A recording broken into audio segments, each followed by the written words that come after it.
কোরআনে সূরাতুল বাকারা পড়ছিলাম।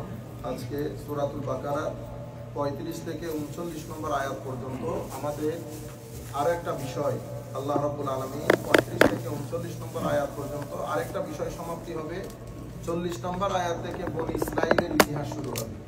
তো আমরা এতদূর পর্যন্ত যেটা পড়েছি যে আল্লাহ রাব্বুল আলামিন এখন এই সমস্ত আয়াতগুলোর মধ্যে গতকালকে এবং আজকে এই আয়াতগুলোতে আল্লাহ রাব্বুল আলামিন মানব সৃষ্টির ইতিহাস নাম্বার 1, কিভাবে আদম আলাইহিস সালামের মাধ্যমে মানব সৃষ্টি শুরু হয়েছে, এর সুবাদে আল্লাহ রাব্বুল আলামিন ওখানে কিছু ঘটনা ঘটেছে।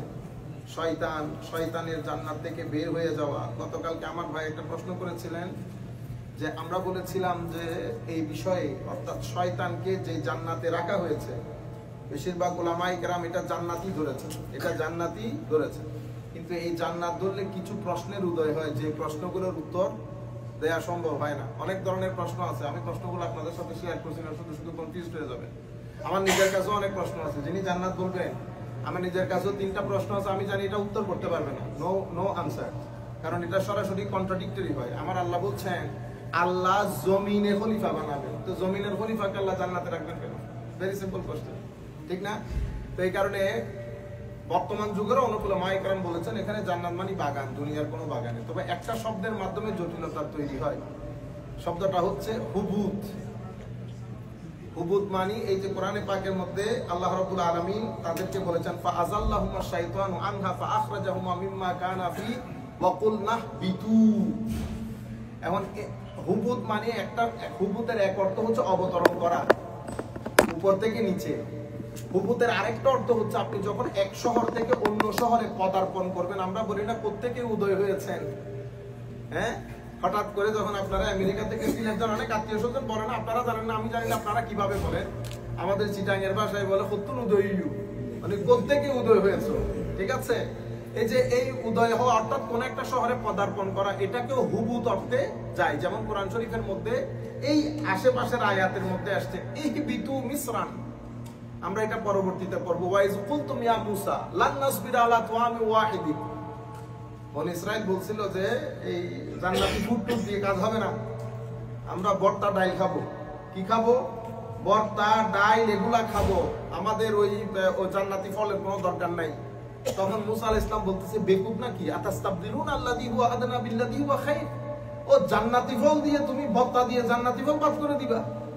ভর্তা আছে না, ভর্তা মানে তারা আদাস খাবে, বাসাল খাবে, বুঝতে পেরেছেন? কফুমিহা ওয়া আদাসিহা ওয়া বাসালিহা, তারা পেঁয়াজ দিয়ে তৈরিকৃত খাবার খাবে, ডাল খাবে, তারপরে রসুন দিয়ে তৈরিকৃত খাবার খাবে, তারা জান্নাতি ফল খাবে না। মূসা আলাইহিস সালাম বলতেছে পাগল নাকি তোমরা, এই জান্নাতি ফল এটা দিয়ে জান্নাতি ফল বাদ করে দিবা? তখন মূসা আলাইহিস সালাম তাদেরকে বলতেছেন যদি এই বাসালিহা আদাসিহা ফুমিহা খাইতে ইচ্ছে করে তাহলে ইহবিতু মিসরা, তোমরা মিশরে চলে যাও। অথবা এখানে অন্য অর্থ আছে, মিশরের অর্থ মিশর না নিয়ে কোন একটা শহরে চলে যাও, অবতরণ করো। তাইলে অবতরণের অর্থ এখানে কি এসেছে? হুবুত এসেছে। তো জটিলতাটা আর থাকে না। তো আল্লাহ রাব্বুল আলামিন যখন পুরো ঘটনা ঘটেছে, আল্লাহ হযরতে মূসা আদম আলাইহিস সালামকে বলছেন ওয়া ইয কুলনা ইয়া আদম উসকুন আনতা ওয়া যাওজুকাল জান্নাহ, তুমি আর তোমার স্ত্রী নিয়ে জান্নাতের মধ্যে বাগানে থাকো, ওয়াকুলা মিনহা রাগাদান হাইসু শি'তুমা ওয়া লা তাকরাবা হাযিহিশ শাজারা ফাতাকুনা মিনাজ জালিমিন। এখানে বিভিন্ন ধরনের যা কিছু তোমার মন চাইবে সবকিছু এখানে পাবা তুমি, তবে অমুক গাছের পাশেও যাইও না, don't close to that tree. তখন ফাযাল্লাহুমা শাইতানু আনহা ফাআখরাজাহুমা মিম্মা কানা ফি ওয়া কুলনা ইহবিতু বা'দুকুম লিবা'দিন আদু ওয়া লাকুম ফিল আরদি মুস্তাকাররুন ওয়া মাতাউন ইলা হিন। আমি এই দুইটা কথা বলার জন্য এত দূর লম্বা হলো, তবে এক ঘটনাতে বলে চলে যেতাম। তো মূসা তখন হযরত আদম আলাইহিস সালাম তোমরা এখানে থাকো, শয়তান তাদেরকে ওয়াসওয়াসা দেয়, শেষ পর্যন্ত বাগান থেকে বের হয়ে যেতে হয়। যখন বের হয়ে যেতে হয় তখন আল্লাহ রাব্বুল আলামিন তাদেরকে বলে তোমরা বের হয়ে যাও, বের হয়ে পৃথিবী যে জন্য তোমাদেরকে বানিয়েছি ওইটাকে তোমরা এস্টাবলিশ করো। ওয়ালাকুম ফিল আরদি মুস্তাকার ওয়া মাতা। মুস্তাকার মানে আবাসস্থল, অর্থাৎ পৃথিবীকে তোমরা থাকার জন্য পরিবেশগতভাবে আবহাওয়াগতভাবে যেভাবে দরকার আমি সেভাবে পৃথিবীকে সাজিয়েছি, না অতি গরম না অতি ঠান্ডা। আমি তোমাদের জন্য যায় মাকার মুস্তাকার মানে এমন জায়গা যেখানে থাকা যায়, আবাসস্থল বানিয়েছে। আপনি দেখবেন এই যে আমরা যে অঞ্চলে থাকি, পৃথিবী নামক যে অঞ্চল, এটা কিন্তু খুব দারুণ একটা জায়গা। তবুও আমাদের কিন্তু কমপ্লেইনের কোনো শেষ থাকে না, আমরা কিন্তু খুব সুন্দর জায়গাতে থাকি। আল্লাহ রাব্বুল আলামিন আমাদের জন্য এখানে মানুষ উপযোগী করে, সৃষ্টির থাকার উপযোগী করে অনেক কিছু আপনারা হয়তো জানেনও না। আমাদের এই নাইট্রোজেন, অক্সিজেন, এই সেই অনেক কিছু আমরা জানিও না। আল্লাহ রাব্বুল আলামিন এমন দারুণ করে অ্যান্টিবায়োটিকের মতো করে রেলেভেন্ট করে আল্লাহ পৃথিবীকে মুস্তাকার বানিয়েছেন, মানে আমি থাকার মতো করে আল্লাহ উপযোগী করেছেন। নাম্বার 1, ওয়া মাতা, তুমি হাওয়া খেয়ে তো জীবন ধারণ করতে পারবে না। আমি তোমায় থাকার জন্য, তোমার সার্ভাইভালের জন্য যত ধরনের খাদ্য দ্রব্য দরকার আমি জমিনের মধ্যে সাজিয়েছি। এই যে আপনি বলেন না উর্বরতা শক্তি, এটা কি? এই যে আপনি বীজ বপন করার সাথে সাথে গাছ উঠে যাচ্ছে, আপনি বলতেছেন ভেরি ফার্টাইল। ফার্টাইলিটি কি? কোনো এক্সপ্লেনেশন নাই কিন্তু, বুঝতে পেরেছেন? এটা জমিনের মধ্যে আমার আল্লাহর পক্ষ থেকে দেওয়া বিশেষ তাসির, যেই তাসিরের কারণে জমিনের 1 ফিট আধা ফিট গভীরে আপনি বীজ বপন করেন, ওই বীজ আবার সূর্যের আলো নিয়ে বড় হয়, ঠিক না? সূর্য পৃথিবী থেকে কত মাইল দূরে আপনারা ভালো জানেন। তাইলে এত মাইল দূরে থেকে সূর্য জমির গভীরের বীজ যদি আলো গ্রহণ করতে পারে এবং জিন্দা থাকতে পারে, তো আপনাকে যখন কবরে দেওয়া হবে, আপনার রূহ যদি শক্তিশালী হয়, তো রূহর শক্তির কারণে আপনার শরীর কবরের মধ্যে জিন্দা থাকতে পারে না। এগুলো তো কলেজ ইউনিভার্সিটিতে পড়তে হয় না, কোয়াইট আন্ডারস্ট্যান্ডিং জিনিস। রূহ মাচ মোর স্ট্রঙ্গার দেন সান। রূহ, মুমিনের রূহ, এটা অনেক স্ট্রং, কারণ এটা ফাআনফুখু ফীহি মির রূহি, এটা আমার আল্লাহর ব্লো আপ, এটার মাধ্যমে আমাদের ভিতরে জীবনের সঞ্চার। তো আমার রূহ যখন আমার শরীর থেকে বের হয়ে যাবে, যেখানেই থাকুক, আমার রূহ যদি শক্তিশালী হয়, রূহ যদি পজিটিভলি এনার্জেটিক হয়, রূহ যেখানেই থাকুক না কেন, আমার শরীর কবরের মধ্যে যেখানেই থাকুক, যদি সূর্যের আলোতে মাটির গভীরের বীজ জিন্দা থাকতে পারে, তো রূহর শক্তিতে শরীর জিন্দা থাকতে পারে না। এটা বোঝার জন্য কি অনেক কলেজ বিশ্ববিদ্যালয়ে পড়তে হয়? আমাদের আকলের মধ্যে কমতি এসে গেছে, এই জন্য আমরা নবীর চিন্তা করি। নবী তো অনেক দূরের জিনিস। একজন নন মুসলিমও যদি মারা যায়, সেও কবর মানে মরে যাওয়া না। আপনি মরে গেলে আযাব কাকে দেবে? আপনি এই দ্বার যখন ছেড়ে যাবেন, এটাকে বলে দারুল ইখতিবার, দারুল ইমতিহান। এটা হচ্ছে পরীক্ষাগার, এখানে আপনি পরীক্ষা দিচ্ছেন, আমি পরীক্ষা দিচ্ছি। যখন আমি এখান থেকে চলে যাব, তো জমিনের পেট থেকে আমার রিওয়ার্ডিং শুরু, আমার জীবনে যা কিছু করেছি এগুলোর হিসাব নিকাশ শুরু। আমি কবরের মধ্যে প্রাইমারিলি কিছু জিনিস ভোগ করব, অতঃপর কিয়ামতের ময়দানে উঠে আমি ফাইনাল অ্যাসেসমেন্টে যাব। এটা আমার প্রাইমারি অ্যাসেসমেন্ট। এখানে প্রাইমারি অ্যাসেসমেন্টের পরে আমি যদি ট্যাক্স রিটার্ন পাই, আমাকে ট্যাক্স রিটার্ন দেবে। আর যদি ট্যাক্স রিটার্ন না পাই, ট্যাক্সের দেই না, ওইটা এমনি করে ঝাপটি মেরে ধরে ওইটা আদায় করবে। আপনারা বুঝতে পেরেছেন? বাকি হিসাব পরে হবে। তো এখন আমি যদি মারাই যাই, তাইলে তো আযাব, কবর কোনো দরকার তো নাই আর আপনার এত কথা বলা। বুঝতে পেরেছেন? এই যে আমরা বলছি জান্নাত, আমার নবী বলছেন জবাব দিচ্ছে কেন? জিন্দেগির কারণে। এখন জিন্দেগিটার ধরন কি, গঠন কি, আকৃতি কি, প্রকৃতি কি, এটা আমরা জানি না। এটা আল্লাহ রাব্বুল আলামিন আমাদেরকে জানান দেন নাই। আমাদেরকে শুধু এতটুকুন বলেছেন কবরে আযাব হয়। So I am going to be recipient of either reward or punishment. If I am the recipient, but you saying that he is a dead, the dead body recipient কেমনে হয়? If you are to be recipient, you must have to be alive. But আপনার লাইফটা কোন ধরনের হবে, God knows.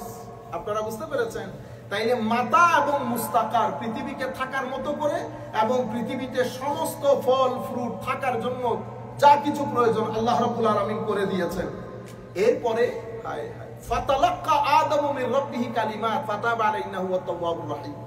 এখন আদম আলাইহিস সালাম, কিন্তু কোরআনের অন্য আয়াতে বলছে আমার আদমের মধ্যে আজম ছিল না, ওই ফ্রুট খাওয়ার প্রতি আমার আদমের কোনো ইচ্ছা ভিতর থেকে ছিল না।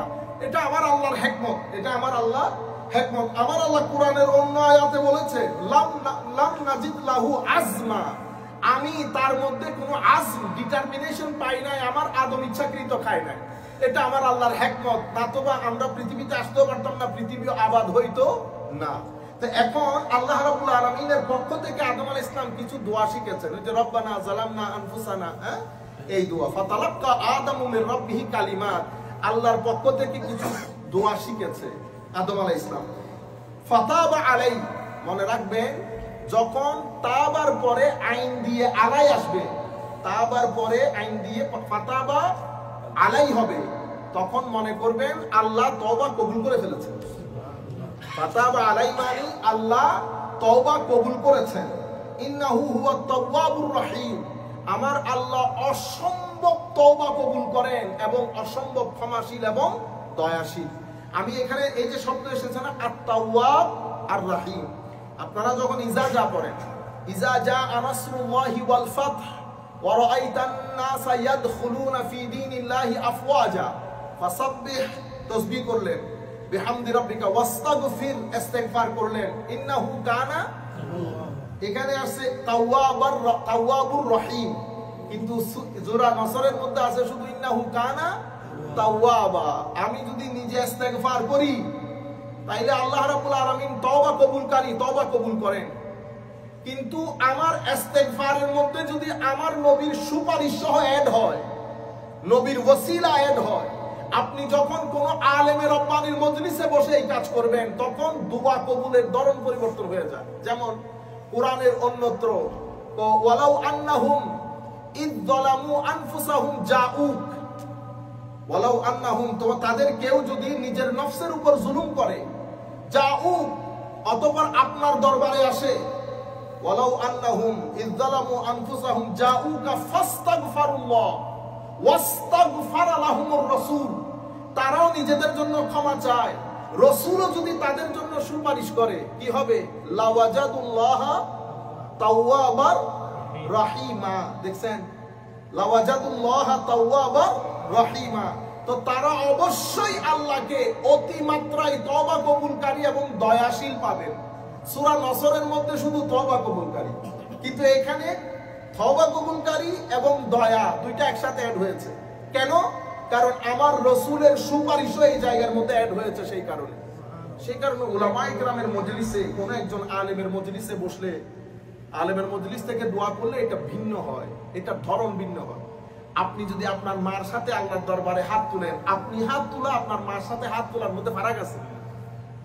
আপনি হাত তুলে কবুল হবেও না বলতে পারবেন, কিন্তু আপনার মা আপনার জন্য যতগুলো কথা বলবে আল্লাহর দরবারে কবুল হবে, সন্দেহ ছাড়া। এটা আমার নবীর সার্টিফিকেট। তাইলে মানুষে ফারাক আছে না? মানুষে আমার বাবা নিজের জন্য দোয়া করলে এক কথা, কিন্তু আমি যখন আমার বাবার সাথে হাত তুলবো, আমার বাবা যা বলবেন কবুল হবে আল্লাহর দরবারে আমার জন্য। তাইলে মানুষে এক ধরনের না। আমার নবী সাল্লাল্লাহু, এই জন্য আমরা দোয়াতে সবসময় কি বলি? আল্লাহ আমার নবীর ওসিলায় ক্ষমা করে দিন। এই কারণে বলি, নতুবা আল্লাহকে এমনিতে ক্ষমা করতে পারেন না? অবশ্যই পারেন, কোন কায়নাতকে ক্ষমা করতেছেন, কিন্তু নবীরটা এক করে দিলে তাওয়াব এবং রহিম দুইটা একসাথে হয়। আপনারা বুঝতে পেরেছেন? এরপরে কুলনা হাবিতু মিনহা জামিআন ফাইম্মা ইয়াতিয়ান্নাকুম মিন্নি হুদা ফামান তাবিআ হুদায়া ফালা খাউফুন আলাইহিম ওয়া লা হুম ইয়াহজানুন। আচ্ছা, সম্পদ তো আমার আল্লাহ দিয়ে দিয়েছে জমিনের মধ্যে, তো মনে রাখবেন সম্পদ, এখন দেখবেন এখানে সম্পদ একজনের, 10 জনের সম্পদ একজনে খায়া ফেলে, 10 জনের সম্পদ একজনে খায়া ফেলে, এখানে ইকুয়াল ডিস্ট্রিবিউশন হচ্ছে না। তো আমার আল্লাহ বলছেন, ওই কারণে আমি কি করলাম, তোমাদেরকে একটা হেদায়েত দিয়েছি, ফাইম্মা ইয়াতিয়ান্নাকুম মিন্নি হুদা, একটা হেদায়েত দিয়েছি। হেদায়েতটা কি? এটা আমার আদমের মাধ্যমে আমার হেদায়েতের টেক্সট বুক তোমাদেরকে দিয়ে দিয়েছি। তোমরা যদি এই হেদায়েতটা পৃথিবীর মধ্যে এস্টাবলিশ করো, তাইলে কেউ কারো সম্পদ বাতুলতার সাথে খেতে পারবে না। তুমি এটা এস্টাবলিশ না করে যদি বলো আল্লাহ জুলুম হচ্ছে, এটার জিম্মাদার আমি নই। আমি তোমাকে হেদায়েত দিয়েছি, ওই হেদায়েত যদি জমিনের মধ্যে তুমি এস্টাবলিশ করো, তো কেউ কাউকে মেরে খেতে পারবে না, বরং যাদের মধ্যে বেশি আছে আমি তাদেরকে হুকুম দিয়ে রেখেছি তারা যেন তাদের সম্পদ তোমাদের জন্য ব্যয় করে। আপনারা বুঝতে পেরেছেন? তাইলে আমার আল্লাহ কি করেছেন? 3টা কাজ করেছেন। জমিনকে মুস্তাকার বানিয়েছেন, আমরা থাকার মতো উপযোগী করেছেন। নাম্বার 1, জমিনের মধ্যে মাতা দান করেছেন, মানে শাক সবজি ফল ফ্রুট যা কিছু আপনার প্রয়োজন হয় সবকিছু দান করেছেন মাতা। এরপরে আমরা এখানে যেন সুখে শান্তিতে থাকতে পারি সেই জন্য একটা হেদায়েত দিয়েছে। এরপরে আমাদের কবরের জীবন পরকালও যেন সুন্দর হয় সেই জন্য হেদায়েত এসেছে। এখন আমার আল্লাহ বলছেন তোমাদেরকে আমি একটা অপশন দিচ্ছি, তোমরা যদি এই হেদায়েত গ্রহণ করো তো দুনিয়াতে তোমাদের কোনো ভয় পেরেশানি কোনো কিছু থাকবে না, আখিরাতে তোমাদের নির্ভয় হবে যদি তোমরা হেদায়েত গ্রহণ করো। আর যদি তোমরা এই হেদায়েত গ্রহণ না করো তাহলে তোমাদের পৃথিবীর জীবন অনিরাপত্তায় ভুগবে, তোমরা নিরাপদ হবে না। তাহলে আমার আল্লাহ বলছেন কুল্লা হাবিতু মিনহা জামিআ ফাইম্মা ইয়াতিয়ান্নাকুম মিন্নি হুদা ফামান তাবিআ হুদায়া ফালা খাউফুন আলাইহিম ওয়া লা হুম ইয়াহজানুন ওয়াল্লাযীনা কাফারু ওয়া কাযযাবু বিআয়াতিনা উলাইকা আসহাবুন নারি হুম ফিহা খালিদুন। যারা আমার এই হেদায়েত গ্রহণ করবে না, যারা আমার এটার সাথে আনগ্রেটফুল হবে, ওয়াল্লাযীনা কাফারু ওয়া কাযযাবু বিআয়াতিনা, এবং আমার আয়াতসমূহকে মিথ্যা প্রতিপন্ন করবে, তাদের জন্য আমি কি রেখেছি, তারা জাহান্নামী হবে, জাহান্নামে চিরস্থায়ী থাকবে। যারা জাহান্নামী হবে, চিরস্থায়ী জাহান্নামী, তাদের দুনিয়ার জীবন কখনো সুন্দর হবে না। জান্নাতি লোক কবরে যারা আরামে থাকবে তাদের দুনিয়ার জীবনও সুন্দর হবে। দেখেন, পরীক্ষা নিরীক্ষা ভিন্ন জিনিস, ইনসাল্ট করা ভিন্ন জিনিস। আমি যখন লাঞ্ছিত বঞ্চিত হব যে কোনো সময়, আমাদের জীবনে যদি লাঞ্ছনা আসে, প্রত্যেকের জীবনে আসে, কখনো ডান বাম দেখবেন না, মনে করবেন আপনার জীবনে কোনো বড় ভুল হয়ে গেছে, আল্লাহর দরবারে ফেরত আসবেন। যে কোনো বিপদ আপদে, যে কোনো বিপদ আপদে, একটা হচ্ছে সাধারণ বিপদ, শরীরের অসুস্থতা, টাকার শর্টেজ, এটা আমার আল্লাহ আপনাকে পরীক্ষা করবেন, কারণ এইটা মনে করবেন এটা দারুল ইমতিহান, আপনি এমনিতে চলে যেতে পারবেন না। আমার আল্লাহ কোরআন শরীফের মধ্যে বলতেছেন, বেটা আমি তোকে পরীক্ষা নিরীক্ষা ছাড়া এখান থেকে যেতে দিব না, পরীক্ষা হইতে হবে। সুতরাং এখানে দুঃখ দুর্দশা, শারীরিক বেদনা, মানসিক বেদনা সবকিছু থাকবে, কিন্তু কখনো যদি আপনার জীবনে লাঞ্ছনা নেমে আসে, অপমান নেমে আসে, তো মনে করবেন কোনো একটা জায়গায় আমার আল্লাহ নারাজ হয়ে গেছে। ডানে বামে কাউকে জিজ্ঞেস করা বাদে রাতের অন্ধকারে জায়নামাজে দাঁড়িয়ে আগে আল্লাহর দরবারে তওবা করে ফেলবেন যে আল্লাহ আমার কোনো ভুল হয়ে গেছে, আমি তোমার কাছে করজোড়ে ক্ষমা চাচ্ছি, মাওলা তুমি আমাকে ক্ষমা করে দাও। যখন আপনি ক্ষমা করে দেবেন, দেখবেন এই লাঞ্ছনা সম্মানে পরিণত হবে, লাঞ্ছনা সম্মানে পরিণত হবে। এবং এটা সবসময় মাথায় রাখবেন, যে কোনো দুঃখ দুর্দশা, যে কোনো আপনার জীবনে কোনো খারাপই যদি আপনি মনে করে থাকেন, আমরা ডানের জনকে দোষ দেই, বামের অমুকে এটা না করলে এটা হইতো না, এগুলা বাদ দেন, এগুলা বাদ দেন। দুনিয়াদারি আপনি জায়নামাজ দাঁড়িয়ে আগে আমার আল্লাহ বলতেছেন ফাফিরু ইলাল্লাহ, তুই বেটা এগুলা সেগুলা বাদ দে, তুই আল্লাহর দরবারে দৌড় মার। কি বলেছে? দৌড় দিতে বলেছে আল্লাহর দরবারে। এবং আমার আল্লাহ বলছেন ওয়ামাল্লাম ইয়াতুব, যে তওবা করে না সেই জালেম। কি আজীব বিষয়, মানে আমার দরবারে যে ক্ষমা চাইবে না সেই জালেম, আজীব বিষয়। আমি ক্ষমা নিয়ে বসে আছি, তুই বেটা এত দূরে বসে আছো, আমার কাছে আয়, বল কি সমস্যা, আমি তোর সমস্যার সমাধান করে দিচ্ছি। এই কানেকশনটা আল্লাহর সাথে নষ্ট হয়ে গেছে আমাদের অতিরিক্ত দুনিয়াদারির কারণে। মনে রাখবেন, আমার আল্লাহর চোখে চোখে আমরা, আপনি কোন সমস্যায় আছেন, আপনার কি প্রয়োজন, এটা আমার আল্লাহর চেয়ে ভালো কেউ জানেন না। বাবা মার সাথে শেয়ার করার আগে আগে আমার আল্লাহর দরবারে রাখবেন কথা। আমার আল্লাহর মার সাথে বাবার সাথে বসে কত আলাপ করি না, তা আমরা আল্লাহর সাথে কথা বললে অসুবিধা আছে। যখন রাস্তায় একা একা হাঁটবেন, আমার আল্লাহর সাথে কথা বলতে বলতে যাবেন, রব্বানা যালামনা আনফুসানা ওয়া ইল্লাম তাগফির লানা, এমন ভাবে বলবেন যেন আপনি ওই যে ননাই করে করে কথা বলে না মার সাথে, আমরা চিটাঙ্গের ভাষায় বলি ননাই করে করে কথা বলা, তো ননাই করে করে বলবেন রব্বানা আতিনা ফিদ দুনিয়া হাসানা, এরকম করে করে বলবেন। রব্বানা যালামনা আনফুসানা বলবেন, অথবা আপনার মতো করে আপনি যেই দোয়া, আল্লাহ আমাকে ক্ষমা করে দাও, আমি বড় নাপাক মানুষ, তুমি না দিলে কোথায় পাইতাম, তুমি সম্মান না করলে সম্মান কোথায় পাইতাম। আল্লাহ রাজি হয়ে যাবে। যদি আল্লাহ রাজি হয়ে যায়, দুনিয়ার জীবন সুন্দর হবে, সম্মানের হবে।